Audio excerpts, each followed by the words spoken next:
ইসলাম হচ্ছে আলো। আর একখানা কিতাব দিলেন, সেই কিতাবের নাম হচ্ছে কোরআন শরীফ। কিতাবখানার নাম কি? কোরআন শরীফ। আপনারা লক্ষ্য করুন, রাসূল করিম সাল্লাল্লাহু আলাইহি সাল্লাম যখন পৃথিবীতে এসেছিলেন তখন সমাজের অবস্থা কেমন ছিল? খারাপ ছিল না ভালো ছিল? ভালো ছিল না খারাপ ছিল? অত্যন্ত খারাপ ছিল। এই খারাপ জাতিকে, এই ধ্বংস প্রায় জাতিকে রাসূল করিম সাল্লাল্লাহু আলাইহি সাল্লাম ভালো করতে পেরেছিলেন নাকি পারেন নাই? একটি কথা আপনারা মনে রাখুন,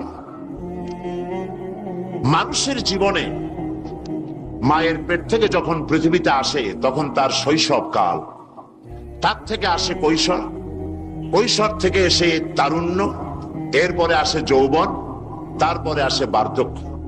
একবার বার্ধক্য এসে গেলে আর কখনো যৌবনে ফিরে যাওয়া, আর যৌবন কালে এসে গেলে আর কখনো তারুণ্যে অথবা কৈশোরে ফিরে যাওয়া, কৈশোরে এলে পরে শৈশবে আর ফিরে যাওয়া, এটা শুধু মানুষের ব্যাপারে প্রযোজ্য। খুব লক্ষ্য করুন, এটা শুধুমাত্র মানুষের জন্য প্রযোজ্য, সৃষ্টির প্রাণী জগতের জন্য এটা প্রযোজ্য যে যৌবন থেকে বার্ধক্যে গেলে আর যৌবনে ফিরে যাওয়া যায় না। কিন্তু এই কথা একটা জাতির ব্যাপারে প্রযোজ্য নয়। একটা জাতি যখন অনৈতিকতা, চরিত্রহীনতা, ধ্বংসের প্রান্ত সীমায় এসে দাঁড়ায়, তখন ওই মরণ উন্মুখ, বিস্ফোরণ উন্মুখ মরে যাওয়া জাতিকে আবার তার যৌবনে ফিরিয়ে দেওয়া যায়। তার প্রমাণ রাসূল করিম সাল্লাল্লাহু আলাইহি ওয়াসাল্লাম মরা জাতিকে জিন্দা করে দিয়েছিলেন। সেই আরবের মরা জাতি জেনা, ব্যভিচার, হত্যা, ধর্ষণ, মিথ্যা ইত্যাদিতে ভরপুর ছিল যে সমাজ, এই সমাজটাকে রাসূল করিম সাল্লাল্লাহু আলাইহি ওয়াসাল্লাম অনৈতিকতার, চরিত্রহীনতায় ধ্বংসপ্রাপ্ত জাতিকে রাসূল করিম সাল্লাল্লাহু আলাইহি ওয়াসাল্লাম বিশ্বের শ্রেষ্ঠ জাতিতে পরিণত করতে পেরেছিলেন নাকি পারেন নাই? কি দিয়ে পেরেছিলেন বলুন তো এবার?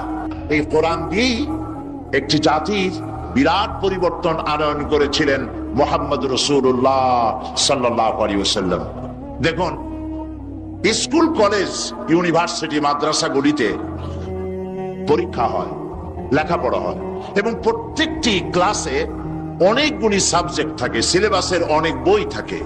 এই অনেকগুলি বই, সাবজেক্ট ইত্যাদির উপরে পরীক্ষা দিয়ে আমরা কি পাই? প্রোডাকশন কি হয়?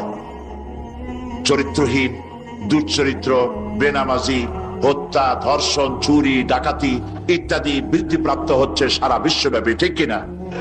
এবার দৃশ্যের অপর পৃষ্ঠ দেখুন, রাসূল করিম সাল্লাল্লাহু আলাইহি ওয়াসাল্লামের কাছে একটা বিশ্ববিদ্যালয় ছিল। আজকে যেমন পৃথিবীতে অনেক বিশ্ববিদ্যালয় আছে, রাসূলের কাছেও একটা ইউনিভার্সিটি ছিল। সেই ইউনিভার্সিটির নাম হলো আল হেরা ইউনিভার্সিটি। এই আল হেরা ইউনিভার্সিটির চ্যান্সেলর ছিলেন আল্লাহ রাব্বুল আলামিন। আরে ভাই,